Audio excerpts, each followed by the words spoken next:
What's up, everybody? This is Josh Lyles, founder over at Sales-CRM, also the host of the Freight Sales Content Pod. Today, I'm joined by my friend, customer, and somebody. I think this is going to be a really interesting conversation just for somebody that's starting a brokerage in this market, which isn't something you're commonly hearing, at least right now. So I think this would be a great conversation, but somebody that's got a really good background. I'm joined with Chris Hinz today, founder over at Red Wolf Global Logistics. Chris, how we doing, man? We're doing good. We're doing good. Yeah. And we actually have a DBA, so it's just Red Wolf Logistics. But Red Wolf that's actually a Logistics. funny story. We could touch on that at some point when we get into our journey. But you experience a lot when you're starting a company, and every once in a while, it's a company in Bangkok that wants you to change your name. So there you go. It just tells you there's a lot of logistics companies all over the world, you know?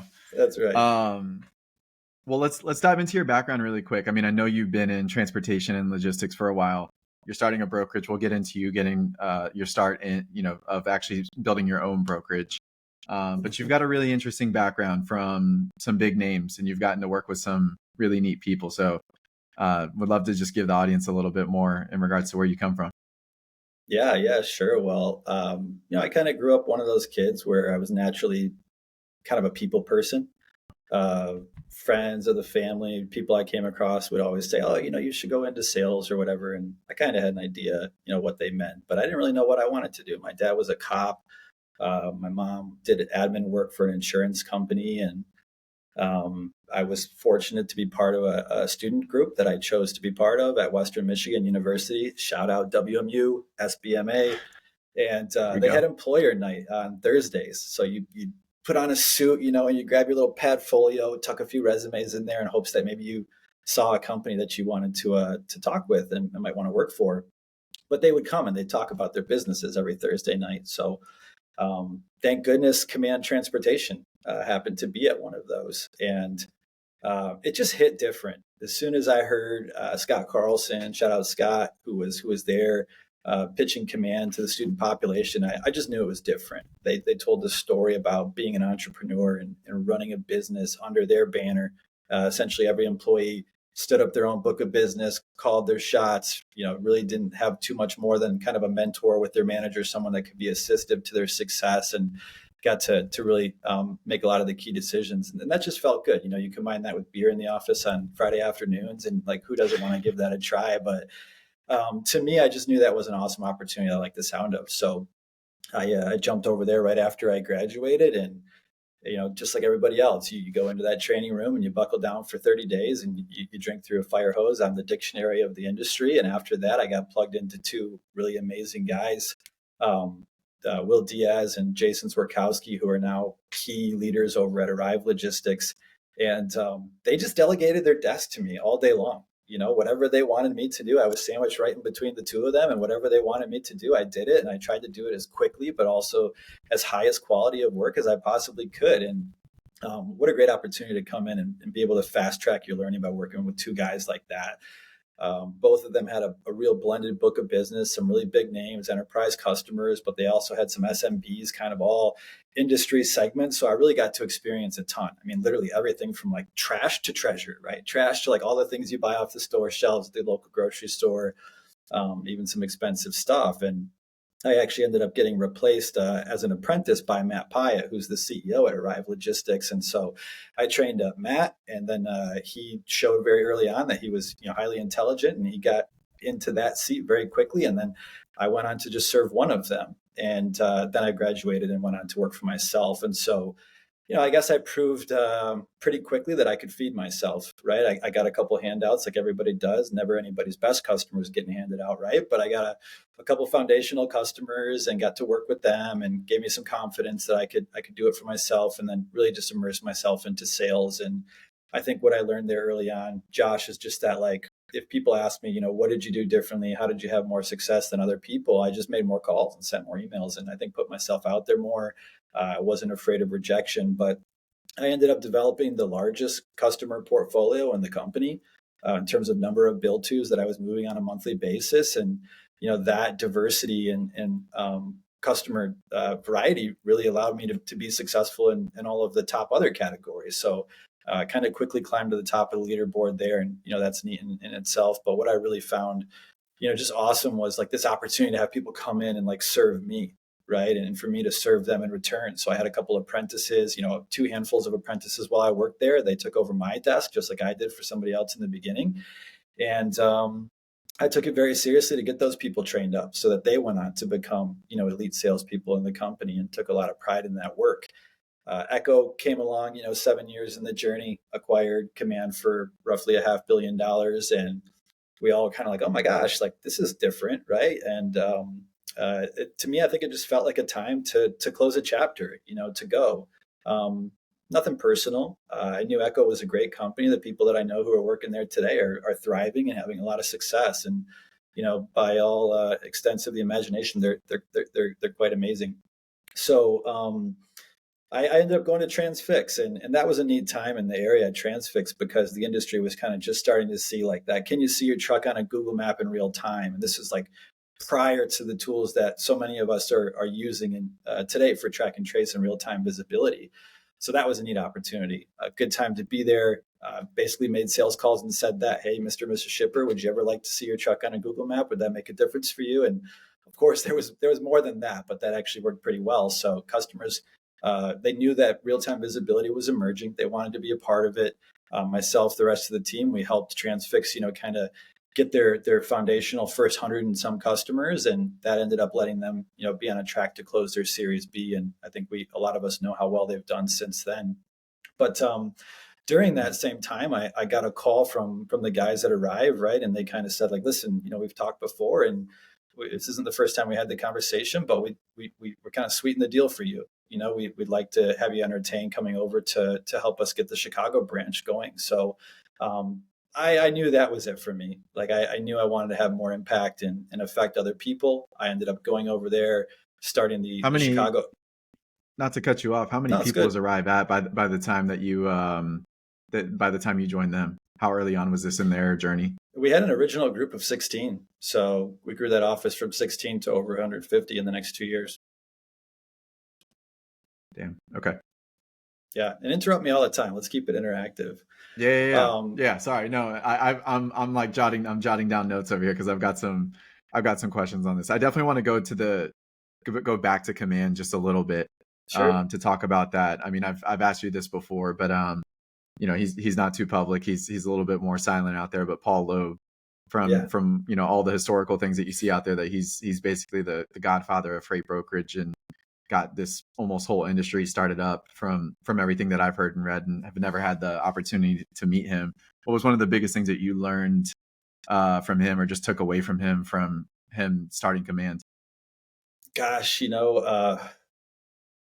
that it's okay to dress casual in an office and be yourself, right? That sounds like the joking side, but no, listen, they've created an amazing environment there where people could thrive. And I would say, to answer your question, to have a profitable book of business, right, and kind of create like equal business stature with your customers.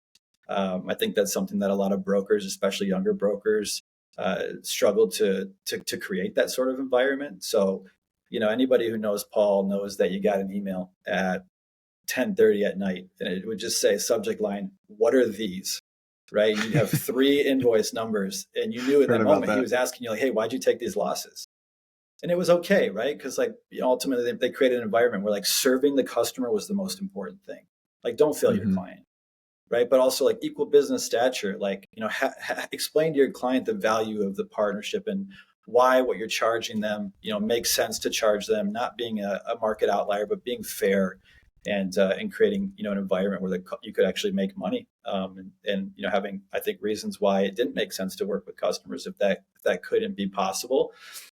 But, quality of work, right? Like at the end of the day, I think that's something that ultimately leads to those situations, is like taking your work very seriously, looking out for your customer, looking out for your colleagues, and doing the best work that you can.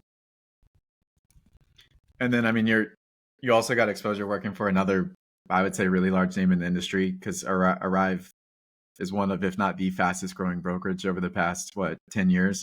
Absolutely. For where they've skyrocketed. And Matt Pyatt's the CEO over there. What, I guess, going back from him replacing you, and working with him at Command to where you see he is today.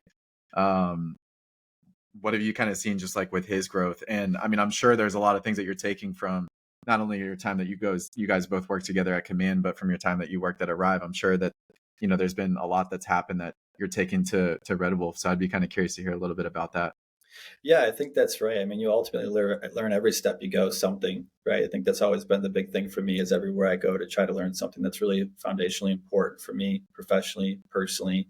And I've learned great things from the people after then too. But I knew early on, like Matt kind of frustrated me in the funnest ways, the best ways when I was, training him at Command, because he would kind of stop me as I was like helping him learn a task. Be like, well, wait, like, why don't you do it this way instead? And like, after like a pattern of that, I'd be like, dude, just like listen, okay? Just like follow the instructions. We're gonna get what you need here, right? I want to get onto like my own sales career. Can you just like follow my direction, right? And again, I say it was in the funnest ways because it ultimately taught me a lot, right? Like the reason he was asking me those questions because he could see a different way to do it, just a little bit more efficient, really ultimately the same steps, but Yeah. taking one little tweak of a different approach and getting to the same intended outcome a little bit faster. And that stood out to me. I always have given him credit for that, behind his back when people ask me about that relationship. But he was obviously very smart.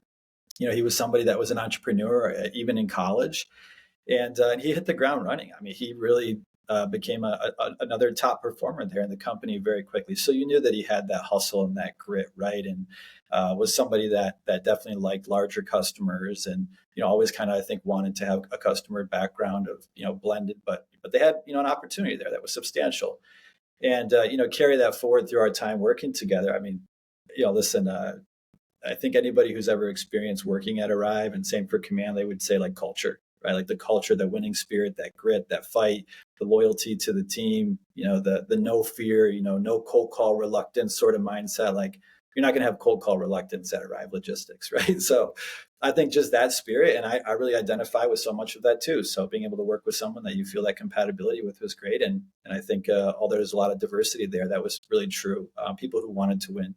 A lot of people who I think hated to lose more than they like to win, actually.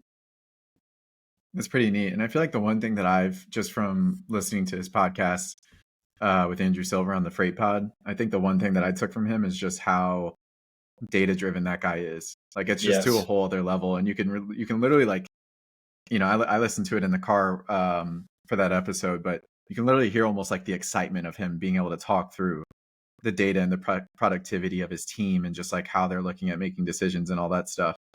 And I haven't heard it to like that level. And I mean, it's one insight that you get of like why those guys may be, so successful. I mean, he comes from a good background. He seems like he's got the right drive and the right mindset, but that definitely seemed like one thing that really stood out just from getting to hear a little bit on his side without really actually knowing the guy.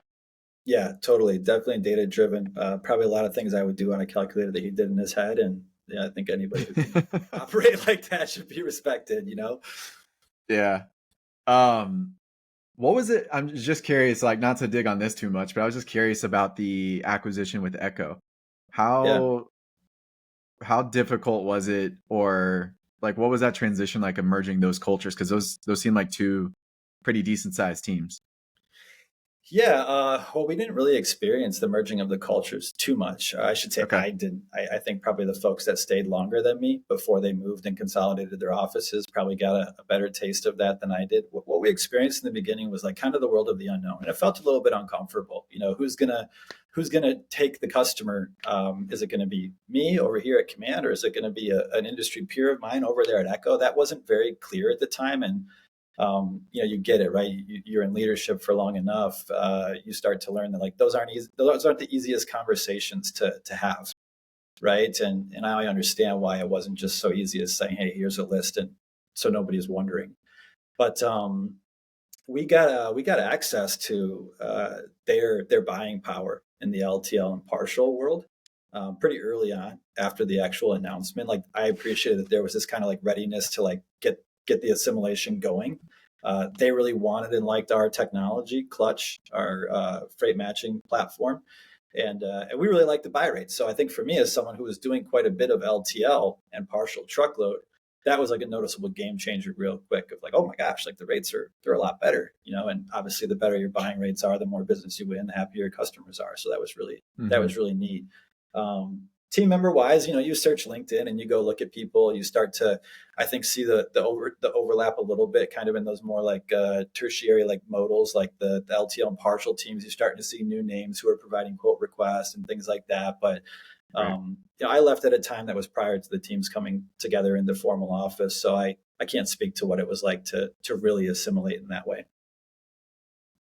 All right. So I let's know let's start the I will trend. hold on. I want to add one more thing. I will say for me, it was like, oh my gosh, like it's the end of an era, right? Like as elite of a company as Echo was, and as positive as the earliest days of that transition were going, like to me, it was like, oh my gosh, like my family's kind of getting a divorce sort of feeling here a little bit. Interesting. So how long did you stay on after the acquisition? I don't actually know the number of months, but I would guess 3. Less than okay, so less than a year. Yeah, definitely. Okay. So it was one of those things that where you sort of knew almost from the onset of it that you're like, all right, it's time to look at the next move.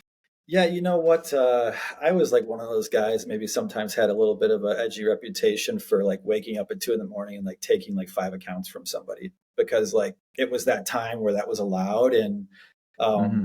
it wasn't breaking the rules and like they could do it to me too, right? But the reason I bring that up is because uh, I like being a big fish in a small pond sort of thing. And like as large as Command had gotten during that time, and as much as you were competing for market share and lead ownership with the much smaller team that we already had, like the idea of, joining a team that would triple that number of people, that was something that kind of affected me a little bit. Gotcha. All right. Let's talk about Red Wolf. Okay, let's do Why it. why why Red Wolf? Why now? What's making you after all this time, all the talk and everything that you hear from people that are in brokerage? I mean, you've also been in it, but everything that you hear about is just terrible freight market. It's been this way for 2.5 years. It just doesn't seem like things are getting better. It is a very unique time. It feels like to start something now. Why? Well, yeah, I mean, just super direct, right? Like, how much worse can it possibly get, right, Josh? I mean, like we've been watching for the last couple of years, and like, is it really going to get any worse? We don't believe so. I think 6 months, 6 months is a little bit too short, but like 9 months ago, end of last year, kind of election time, people were like, even some of the biggest media minds in the industry were like, oh, it's going to be a change. Like, just get this, election going, and like we're going to really turn a corner here. We can see it. Well, that didn't Yep. happen. So, I mean, we know that we're trolling the bottom, right? You kind of have these moments where it's like, oh, no, just kidding. Like, oh, hold on. No, just kidding. So we know it's Yep. not going to get any worse, right? The other thing too is that, in the earliest stages of starting a brokerage, you know, uh, it can be very difficult. We're not ignorant or think that we're above the challenges that people have starting a brokerage, but from a timing perspective, like let's do it now, right? Like there's always business to win. Our ideal customer profile is a small to mid-sized business, right? So we're not attacking the enterprise portion of the industry. These customers are often, largely overlooked and underserved, and that was something that when my partner David and I were brought together through a mutual friend, we found out really early on that we both had this affinity for that type of shipper. So, you combine the fact that it can't get any worse. We're working with an ICP that there's always opportunity there, right? Most fragmented, fastest growing, most profitable, also the most underserved. But also just like let's do it now and ride the wave when things turn. It's a good time to like get in, get the business stood up, get the business humming with the founding team that we have, get our systems, process, and technology all in place, and then when things turn, we'll be in a very good position. I think it's better to do it that way than to be behind the ball. Did you go purchase an MC from scratch, or did you uh, purchase one from somebody else? You know what? I still get messages as recently as yesterday asking me like if what I did or what I plan to do. I just spun up a new MC, and Okay. you know, What made you go uh, that route? I just I think I just wanted a completely fresh page. And listen, maybe at the end of the day, it wasn't the right decision. Maybe it was the best decision. We'll see how that unfolds. But what I knew from talking with a group of founders that have gone on to bootstrap or maybe raise a little bit of money, the first thing I did was rush out and go hang out with all my friends who had already done that. Hey guys, I'm doing it too. Can you kind of Yeah. help me here, avoid some landmines or whatever? And they all said like, Chris, the hardest thing you're going to experience in the beginning is booking and covering freight. Like, you think it's going to be easy? You're going to book and bounce carriers like 5, 10 times. I'm like, what are you talking Mm-hmm. about? That can't be true. And they said, yeah, man, you don't think it's true because you've always worked for the company that self-funded their invoices and never had to factor. And by the time you joined the company, they already had a positive credit score and this, that, and the other. And so, I went out and I started a relationship with a factoring company, right, to try to overcome that obstacle. But I felt confident that, fresh sheet of paper for us as a company. We'll build the business with a factoring partner. It allows for us to develop a positive credit score, quickly, to make sure our carriers are paid timely, to screen our customers, to make sure they're credit worthy, to handle the credit extensions when they go over their limits, to keep bad debt out of our business, but also to keep the back office lean by taking on more of that accounts payable, accounts receivable process. So, as I put that plan together, I just felt like that was the right step for us. And that's what we did. So where are you guys at today? We're at September 16th, 2025 right now. Where are you at in the process of getting this thing off the ground? Yeah, we're pretty much all the way there, although not all the way there. We got a round open right now. We're raising $3.5 million, and but we've got over a half of that number accomplished right now. We're working to close out the round. I've assembled a small team, a band of brothers, if you will, that I've kind of hand selected, have worked with in the past, and trust and believe that they're the right team to help us get our initial traction and healthy start, and also become future leaders in the organization. We also have a strong talent partner who's been bringing great candidates to us. All of our systems and technology, all the vendors that we plan to work with are in place and ready to rip. So, we're actually just discussing right now getting our operational start. We've already funded the business, my partner and I, substantially up to this point. So, just discussing of getting our operational start while we continue to keep the round open until we've reached the full 3.5 million. We're confident that we'll get there. What, I guess, from the 3.5 million, I mean, it's a big people business. Obviously there's tech that's going into play, and it sounds like you've done a good job sourcing some of that stuff. Um, how do you maximize the raising? What's kind of been one of the bigger game plans there for you guys? I mean, I'm sure obviously people's one of, if not like the most important component of that, but how do you feel that you maximize from the 3.5 million that you're gunning to raise? Are you asking in terms of technology or the whole platform that we're standing up? Yeah, just the whole platform that you guys plan to stand up. Yeah, well, I think first and foremost, we have big aspirations, right? Like, the goal of Red Wolf is not to be a $20 million brokerage in 5 years. We want to grow this thing to a multi-$100 million company as responsibly and quickly as we can. So we want it to be big. And, I think at the end of the day, we're creating a platform that's more, I think, indicative of a $500 million company from day one. And we're leveraging AI and ML early on. We bring in elite veteran staff to, an often overlooked and underserved SMB customer, profile. And, we plan to have both, 1099 agents and also roll up activity in our future, acquiring smaller brokerages to reach our goals. But, digital freight matching used to kind of be like one of those things where only certain people had that kind of connotation tied to them. A couple of things that we're not going to do. We're not going to build our own technology. We're not going to have our own assets, right? Like, that's never going to happen here. And so we're setting up a platform that, our W-2 employees can be highly efficient with, but also in the future, we can bring on an agent portion of our business and roll up a lot of 1099 agents into our model. They can plug in and have a great system in place to continue to manage their books.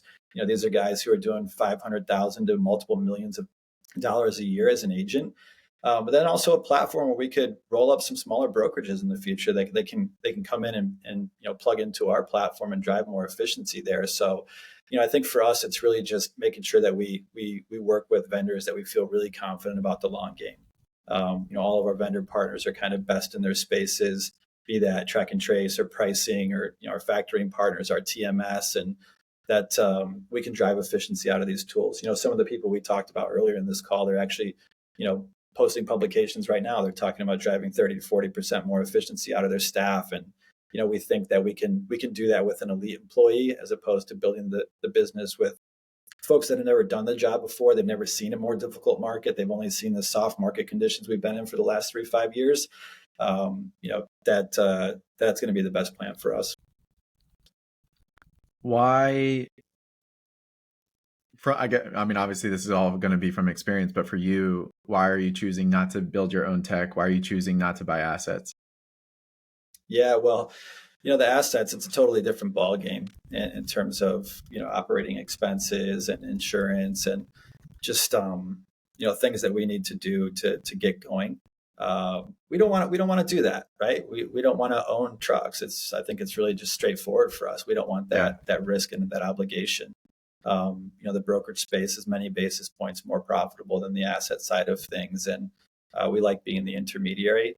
In terms of the technology itself, I mean, like this off the shelf stuff is really, really good now, right? And they're so connected that I've been a part of it. I've been a part of companies that have designed proprietary technology, and I also speak with a lot of people that are wasted a lot of money building their own. But like, I think I'm not going to name names, but I think we know of organizations that have evaporated billions, right, building out Hmm. digital freight matching and systems. And we just feel strongly that the vendors that are out there, that they have the ingenuity, the appetite, the engineers, the skill to go out and build those types of systems that we want our team and our customers to experience. And we can create a connected platform, and it keeps us more agile. It keeps more cash in the bank. It allows for us to shift course quickly if we're not getting the ROI out of a tool, and plug something else in that we feel better about. So that's our direction.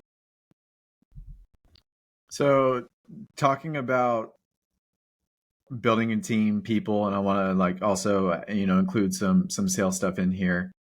Um, I think you may have mentioned this a little bit with agents and whatnot, but just in regards to the people that you want to bring into Red Wolf, do you plan to get more people from the industry, or do you plan to get the kids from WMU or wherever it may be that are fresh out of college, and to have them come in? What do you have a game plan on how you'd like to see that go? Yeah, we do. We've got a pretty aggressive hiring model over the first 36 months. And I would just say that there's a time and a place for a business to begin moving towards a direction of, more affordable staff, but also people that are really chasing those early stage dreams, right? Like I think that's kind of the magic behind those folks that are right out of college, similar to me and a lot of people I've had the pleasure of serving over the years, where like they just blow you away. It's like, hey, how did this person who has Hmm. no industry experience come in and realize more success than so many people who've been here and have the experience, right? And a lot of time it's just their hustle and their grit, right? Like that appetite to like get your first nice car, buy a house, pay off student debt, get married, start a family, whatever it is that they're chasing as Right. dreams. That can be a good model. But for me, like reputationally, I really want to get the best start that we possibly can. And so I'm convinced that the path to do that is, again, with, hand selecting a team of people that I've worked with and trust. And for those I've never worked with before, bringing on somebody that has robust industry experience because they ultimately know how to serve the customers that we're going to be partnering with. I think much better than those that have never been through that experiment before. And we've got a lot to prove. We want to be a brand that really raises the bar for what it means to be a freight broker, because I think we all know there's a lot of brokers out there that have kind of created a stigma and a bad reputation. And for me, it's kind of I guess I hope it's a cheat code and a shortcut to having better early results later on in the future. Once our platform's up and running, once we have more staff in place, this is like the nirvana stage. We're putting the wheels on the car, right? And we're like driving at 100 miles an hour while we build it. So once the car is more assembled and we have our processes, our reporting, our SOPs, our structure, and all that's working really well later in our journey, there's definitely a reason to start bringing on less experienced staff. It's fair. Um, any plans, I guess, just model wise between split model, cradle to grave, what you're thinking there and why? Yeah, we're not doing either. We don't have a Chicago split model and we don't have a cradle to grave model. We essentially have a couple roles, sales and operators. So, sales are creators, right? Like these are people who are highly skilled at doing the work that nobody wants to do, beating the pipeline drum every day, getting out in front of the market with extreme speed to market and sense of urgency, getting Red Wolf's name out there, and ultimately getting that opportunity to begin serving customers. So sales is onboarding new partners and growing wallet share with current customers, right? And then our operators are really your traditional Chicago split model carrier rep, except that they're also entering loads into the TMS. They're setting the pickup and delivery appointments. They're covering the freight. They're tracking the freight, and they're collecting the documents at the end of the life of the load so that we can efficiently move the shipment out of our system into being invoiced to the customer. Gotcha. I know you mentioned you're going to be going more, so it sounded like for the SMB shippers and whatnot. From a couple of the things that you brought up earlier, you mentioned at Command, you were making the most calls, making the most emails. Like that's ultimately, what got you to the point to have the larger portfolio of customers. And then you also mentioned, being the guy that wakes up at 2 a.m., going to get the 5 shippers and all that kind of stuff and hunting. How I feel from what I've heard, and obviously like with who you hire and all that kind of stuff, that the culture of brokerage isn't necessarily as the same as it probably once was. But I guess from like your most recent experience and everything, how different do you see sales being from now and what you may be going through here within the next 6 to 12 months versus Chris back in 09 and 10, and pounding the phones away? How different do you see that being? I mean, man, I'll never forget the first time that I got access to LinkedIn Sales Navigator, and that was post. And I was like, hold the phone. Wait a second.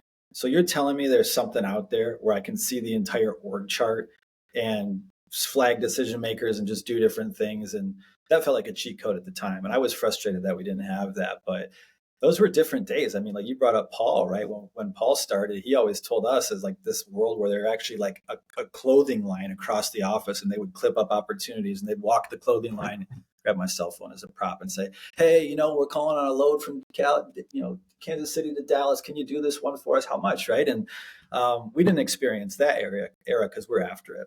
But we didn't have the contact data, the Zoom infos, the Apollos didn't exist. Right? None of this AI handle your pipeline for you sort of stuff was happening. Nobody was running automated email campaigns. Like I think I was kind of an early adopter and innovator, just using Trello, right? And like email templates to like save myself time and kind of, batch activities that were repeatable into a process. And nowadays, I mean, it's just totally changed the game. And, that's a big thing for us, right? Is to have a sales enablement stack that allows the team to work efficiently. But it's a totally different era that we're in now. And I think that we're kind of reverting to a place in time because of like all the automation and stuff that's going on, where like people actually want you to be in front of them. Like we went through this COVID phase of like, hey, no more meetings, we're doing all virtual, to like, all right, you know what, too many virtual meetings. Let's actually like have our sales rep come in here and like bring us a pizza or coffee. And we definitely intend to be in the market that way, physically in front of our customers. I know both my partner and I, we feel strongly that that's a big differentiator in forming an initial relationship. Like, how many times has your current broker been here to see you in the last like 6 months? I've never met my broker. Oh, okay. Well, like I'm already here trying to get your business, right? And we don't even work together. Wouldn't it be nice to like know each other and have that sort of relationship? And I also think that I'm a huge phone guy. I'm also like maybe one of those crazy, voicemail people out there. To me, it's all about engagements and brand. Like I'd rather leave a voicemail for someone after a few attempts through a multi-channel approach and like let them hear my voice, my confidence, my empathy for their world, and let them know that like I'm calling. I also believe that like people are sick of anything that feels like it came from AI and through a cadence. I mean, I probably get 200 a week of, hello, bracket first name. Like, have you been thinking about insert pain point? Like, here we go, insert call to action. It's just like exhausting to me. I would much rather somebody pick up the phone and have a human to human conversation with me, because, that's where the empathy lives. That's where, you can compress 15 emails worth or getting to know somebody into a short conversation. I know by the time somebody answers the phone, just based on the way that they do, like the type of person they are, not in a whole, right? But like in that moment, I can hear it in their voice. So I'm a huge phone person, but I also believe in, having a brand. Like I know people are kind of shocked when they call me and talk about Red Wolf and they're like, wait, you're not even operational yet? And I'm like, no, does that surprise you? And they're like, well, yeah, like you have like such a brand already, and like who's doing your marketing? I'm like, oh, it's kind of me, like I guess I'm happy to hear you think Yeah. it's not totally horrible, because like we Yeah. want to share content, right? Both at the company level, but also at the employee level, to be out there, attracting, right? Creating a more of a magnet, more of a net to catch customers, as opposed to like, everything being net new. But the game, man, we're not going to reinvent the wheel on anything here. It's hardcore outbound. To me, it's a lot about knowing somebody when they're in their time to buy. Because if they're not, like all you're going to do is destroy the relationship trying to force it. Yeah. Well, I mean, I think that the other tough part is like that time, you know, comes out of the blue because of a service failure from some, Yes. existing broker carrier that they're working with. And I mean, that's kind of just like the beauty of freight, right? That's what everybody signs up for. Yeah. I see a lot of people in brokerage and just running away from the term service provider. It's like I'm not a service provider. Like I'm a relationships guy. It's like, well, okay, like I think we're all like relationship better than like not having one. But like Yeah. I guess you're a relationship guy or gal. To me, like I think like there was somebody that I worked with at Load Delivery who actually kind of coined the term polite persistence. And I thought that was a key way of saying it, where it's like, I'm okay to be a service provider. That's what we are. Yeah.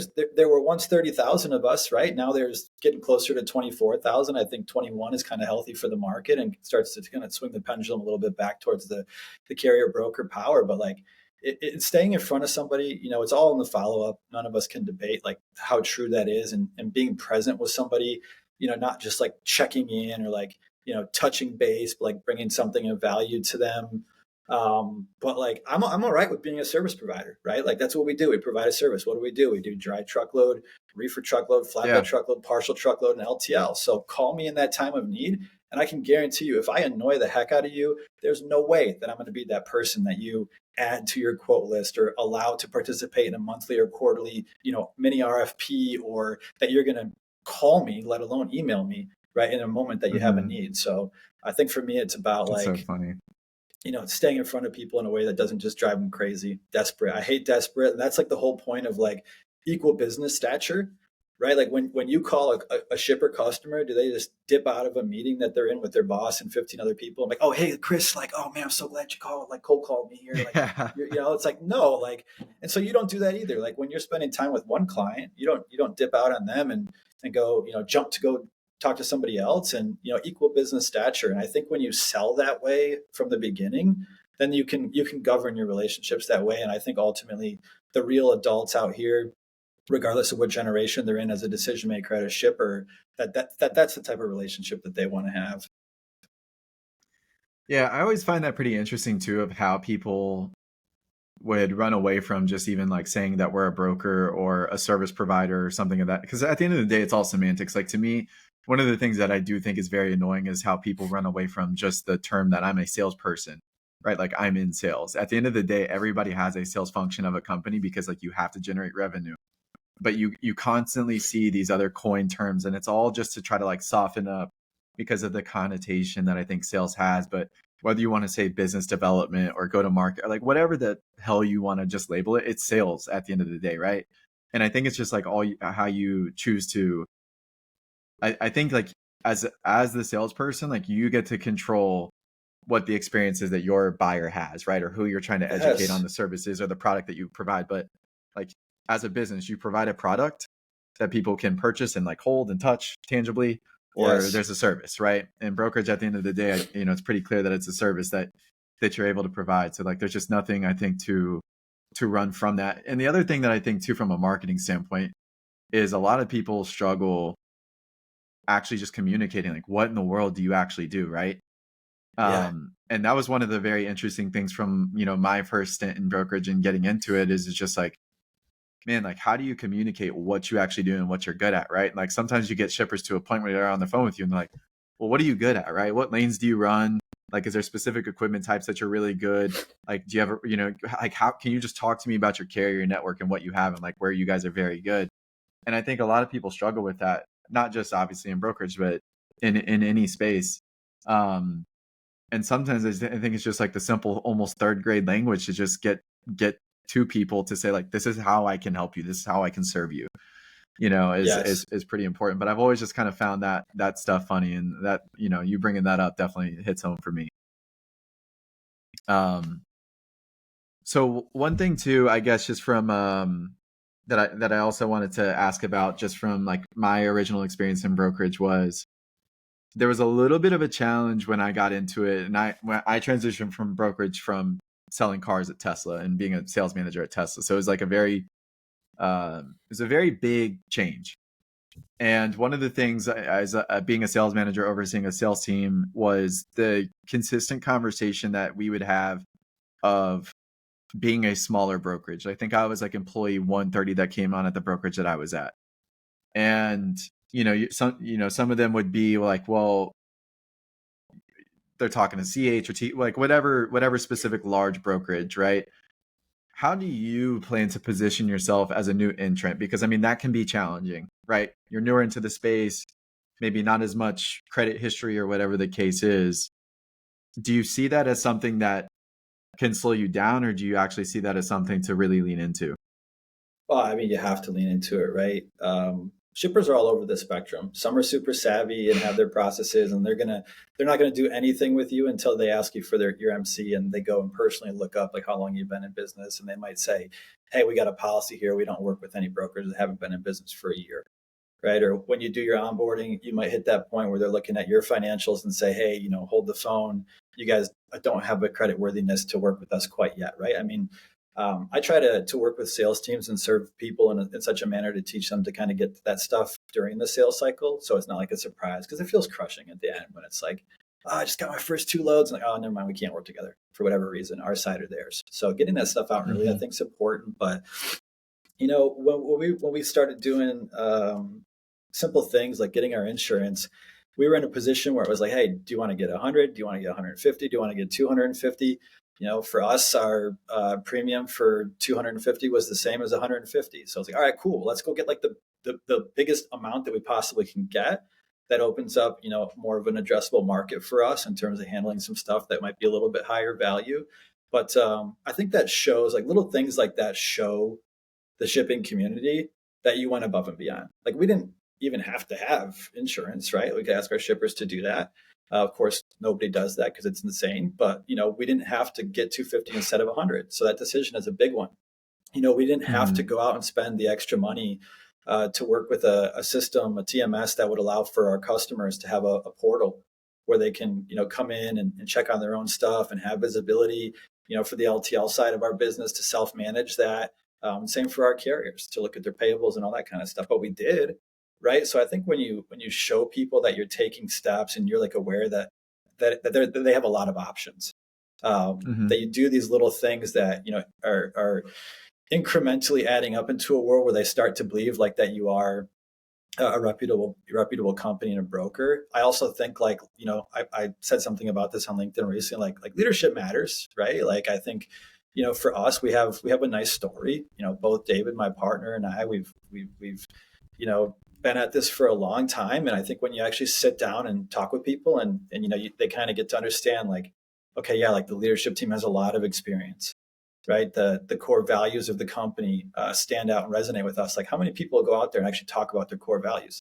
I'm willing to, I'm willing to go out there and have a conversation with the shipper community and talk about, how openness matters, right? Or like resilience or flexibility and things like that it matters to them. So there's a lot of things that we have to overcome.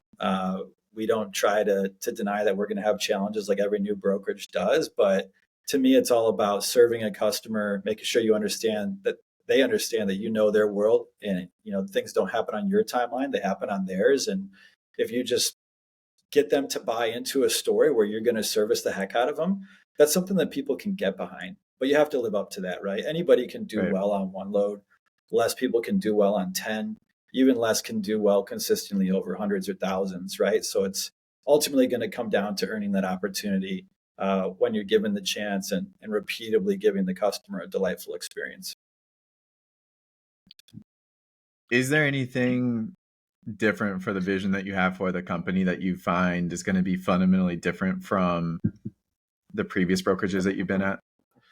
Well, yeah, I mean, I've been at brokerages, they're all over the spectrum, I think. So that's not necessarily anything that we're going to do that they haven't do. One thing for sure that I could say is, having a pretty big agent platform in the future. We recognize the opportunity that agents bring to us and that we can bring to them. And we see a world where we have quite a big W-2 staff, but also a big 1099 staff. The other thing is we definitely aspire to roll up other smaller brokerages, which I'm not sure how many, what I would refer to as like relatively early stage brokers are going out there and do that. I already talked about the system, the platform that we have. We want to have a platform that's repeatably, beneficial to all stakeholders. That's more resembling of a $500 million company from day one. And that these roll-up companies can plug into. But I think one of the big differentiators for us is, our appetite for LTL. I never understood, my partner and I, we talk about like getting a truckload broker to actually like care about LTL and to like proactively go out and sell it and do it. It's like getting them to speak Mandarin. I don't know why. I don't know why truckload brokers are so like LTL adverse, but we see it as a huge opportunity for our business. We'd like to have more than 30% of our overall volume in the LTL and partial modes. Could even be as close to 50-50 in the future. But where there's truckload, there's LTL in most cases. And it's a lower cost to serve. It's more of a set it and forget it business. It's less complicated because there's a much smaller footprint of defined service providers. Many shippers out there want to actually self-manage their LTL. And if you can give them good pricing and a platform, they can do that. It's really positive for the business. So I think that's one of the things outside of having an agent portion of our business, the roll-up activity in the future. But even before we do that in our organic growth phases, being focused on LTL, I think, is a big differentiator for us. People are going to hear that and they're going to say to themselves, "That's not true." But I promise you, not that many truckload brokers are focused on LTL.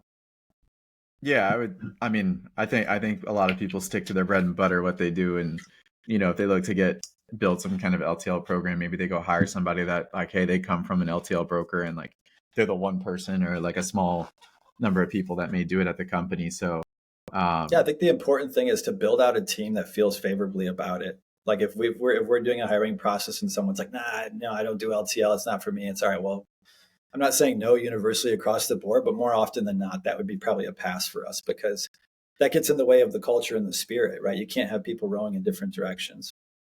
Mm-hmm. Just for where you're at right now, out of all the moving parts, right? The fundraising, the setup of all the tech, the platform, and the people aspect and all that kind of stuff. What's sort of been the most difficult thing for you to manage so far? Difficult. Oh, timing of everything. Orchestrating the timing. If anything, I jumped the gun, and too soon I started to assemble the platform. And in hindsight, I probably should have been more focused on the fundraising at that time. I started assembling a team pretty early because, you get excited, right? It's like, oh my gosh, I got to get all these tools and systems and I'm going to go assemble all that. And like, it feels good when you get to tell people how you're a founder and like they're taking meetings with you and talking about your business. And you kind of have that first podium and platform to do that. And same for the team build. You want to rush out and like go call your buddies. Hey, I'm ripping up a brokerage with a partner. It's going to be awesome. Come join me. What do you think? Sort of stuff. Yeah. And now you're kind of seeing the backside of that, right? Like all these systems, all these tools, the fundraising process in itself, and your team build of like staying connected with your people and keeping all of these different stakeholders kind of focused on like, this is a startup. We've got to go through these normal startup processes.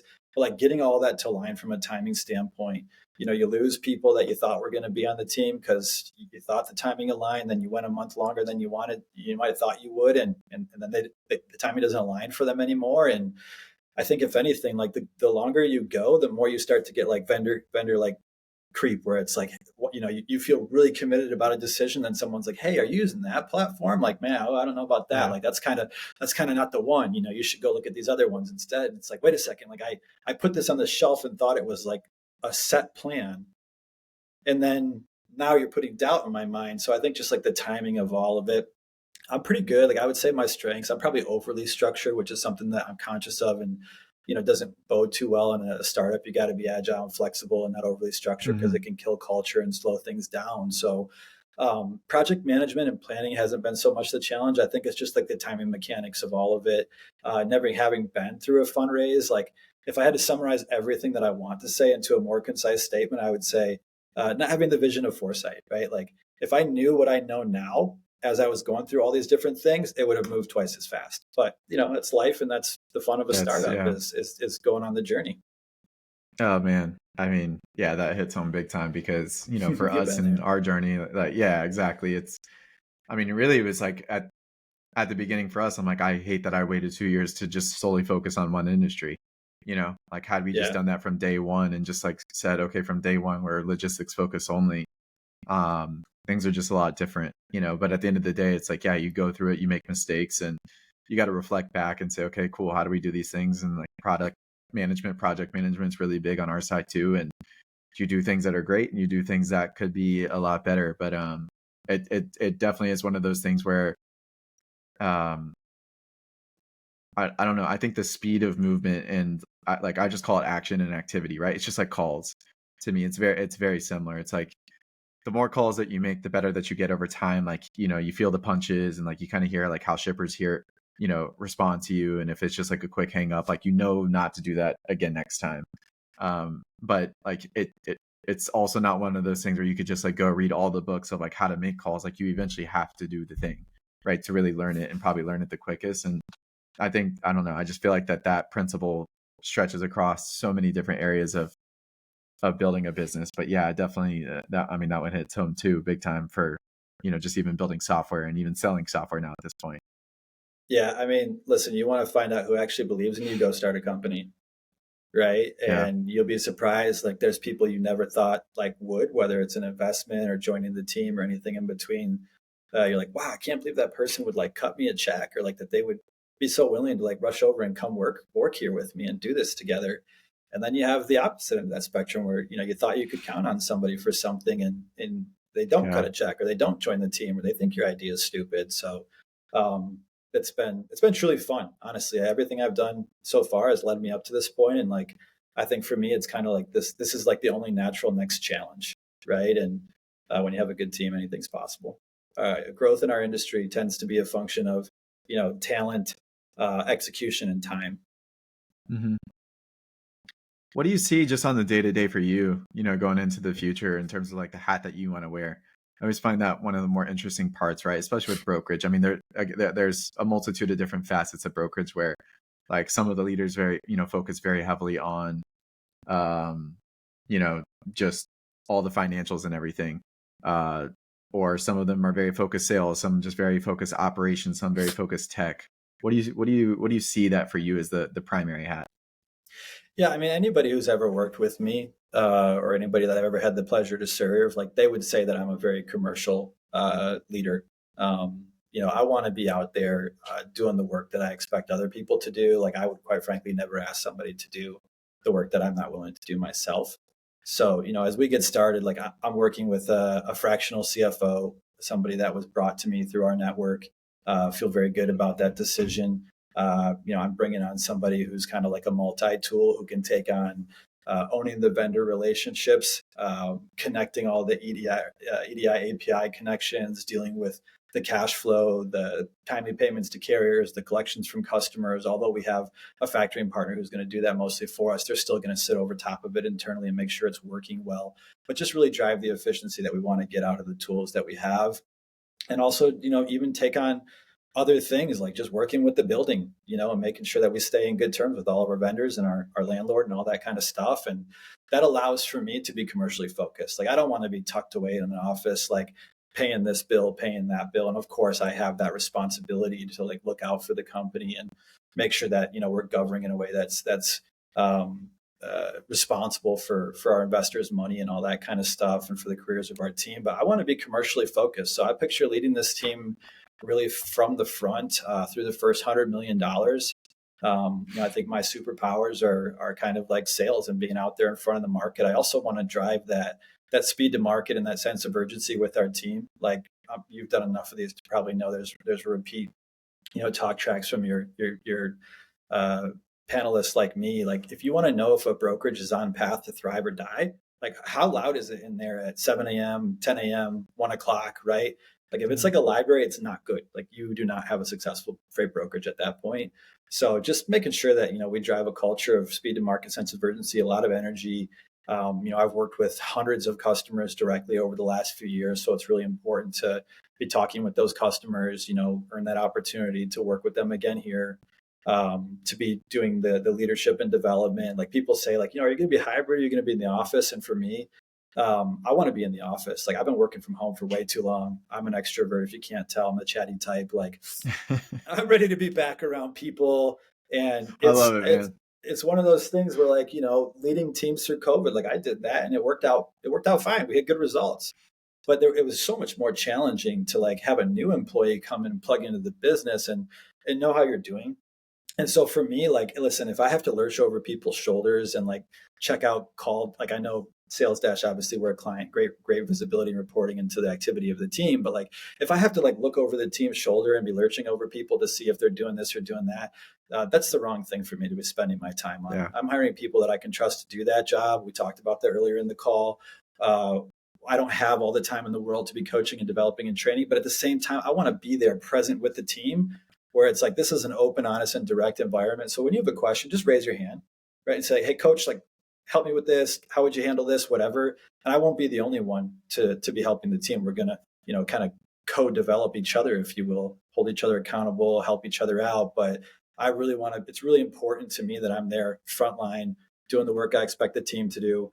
Obviously going to be heavily focused on recruiting, like again, it's who's on your team, what's your ability to execute, and how much time does it take you to get as big as you want to be, sort of thing. So continuing to Yeah. work not only for my own network but also with our recruiting partner to assemble a great team.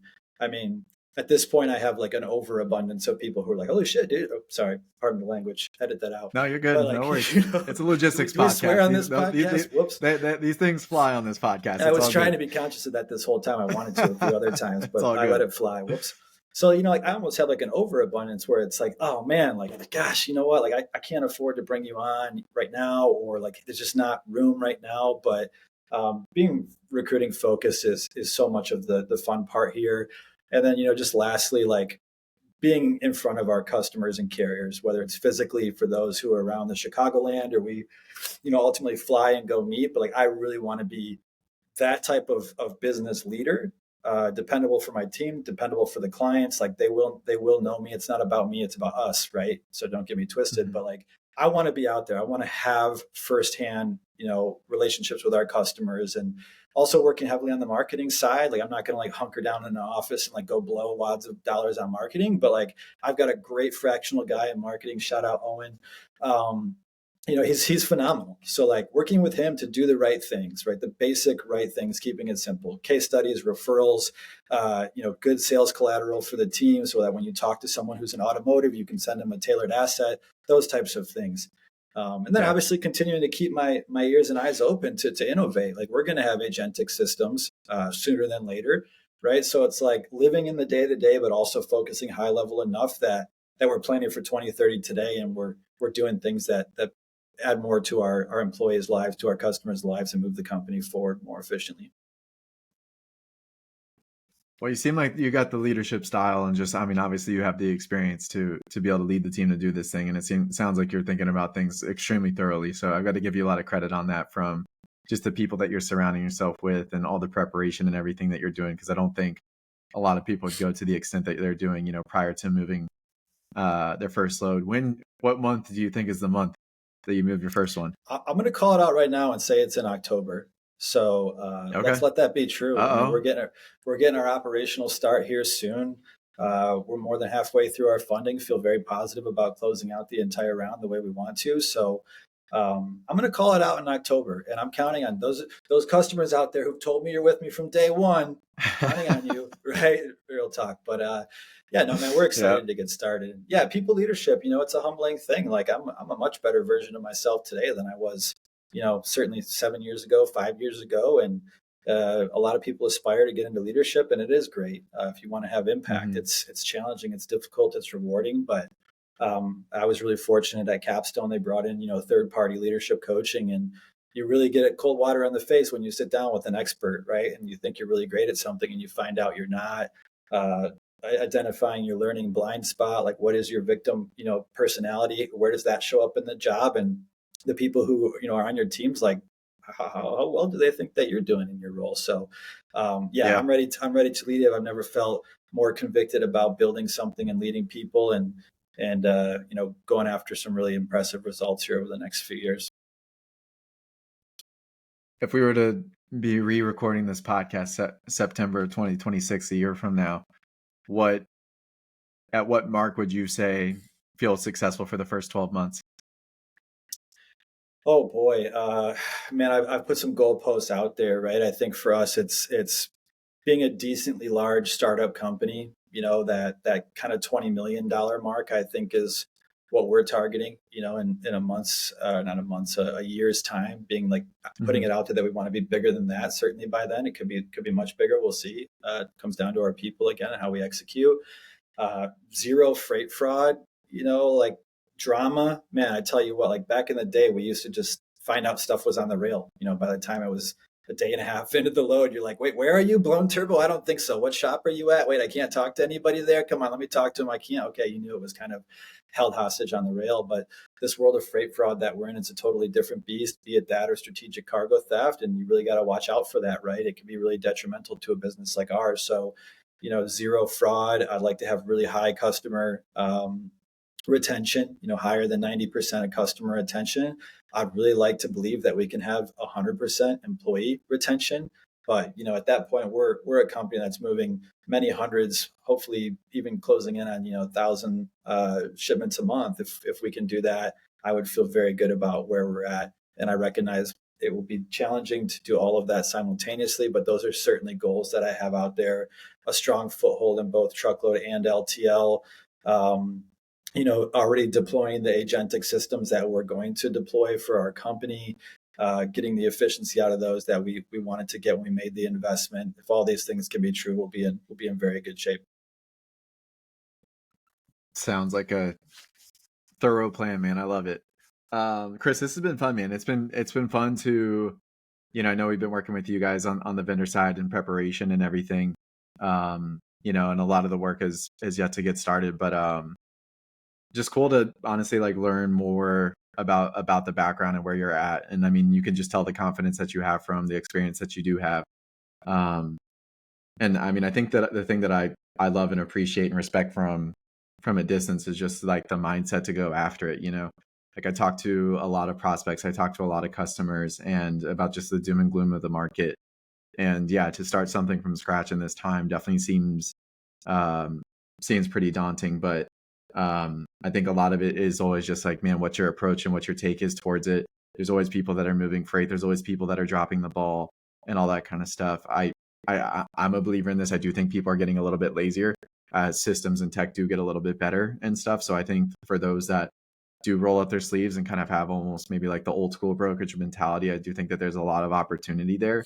And it feels like you're bringing a lot of that energy. So I'm excited to watch and to work with you guys on that, to see how all that comes to fruition, and really where just to see where it takes you guys, because I think it is exciting. And um you have to have, I think, a little bit more of an optimistic mindset in going after it. Otherwise it's just not worth doing at all.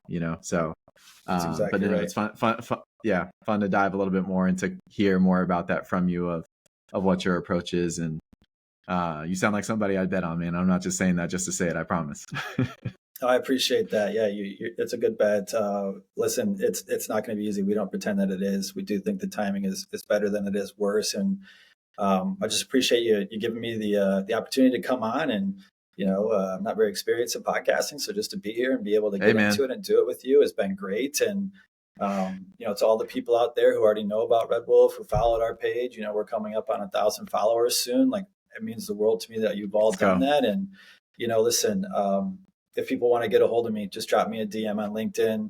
Um, uh, that's probably Listen, the man, you're a best way for podcast most vet. You people. just took it away from me. I was just going to ask, how do people get in touch with you? So, you're already a podcast veteran here. All right, I'll take it. I'll take it. Not deserving, but I'll take it. But yeah, no, we appreciate the platform. I'm sure it can be helpful for people to get in touch with me. I'll pay it forward. There's a lot of people who were willing to collaborate with me as I started to chart course here with Red Wolf and my partner David. And if I can return that, by all means, get in touch with me. We can talk about anything on the spectrum. If you want to talk about coming to work for us, sales and operations is what we're hiring for. Again, just shoot me a note. But again, grateful for the opportunity and also to partner with you guys at this early stage. Looking forward to having that drive the machine. Love it, man. Yeah, if you're listening to this, make sure you connect with Chris Hinz on LinkedIn. And one of the things that I would ask is that we can re-record something 12 to 18 months from now, see where you guys are at, get a little bit of a pulse check, and kind of hear about how the growth and the journey is going. But appreciate you taking the time to just at least share a little bit more of your story in advance on our platform, and on our podcast. We appreciate people in all different stages, and it's fun to have these conversations and see where things go from there. Thank you. Yeah, I'd like to just give a final sign off to anybody who's ever helped me. Thank you for doing that, and for anybody that I ever had the pleasure to serve, thank you for letting me do that as well. So, Josh, it's been an absolute pleasure. Thanks for having me. Look forward to the next time. See where we're at. Likewise, Chris. Thanks again for your time, man. All right, I appreciate it. We'll Bye. talk to you soon. Later. Cheers.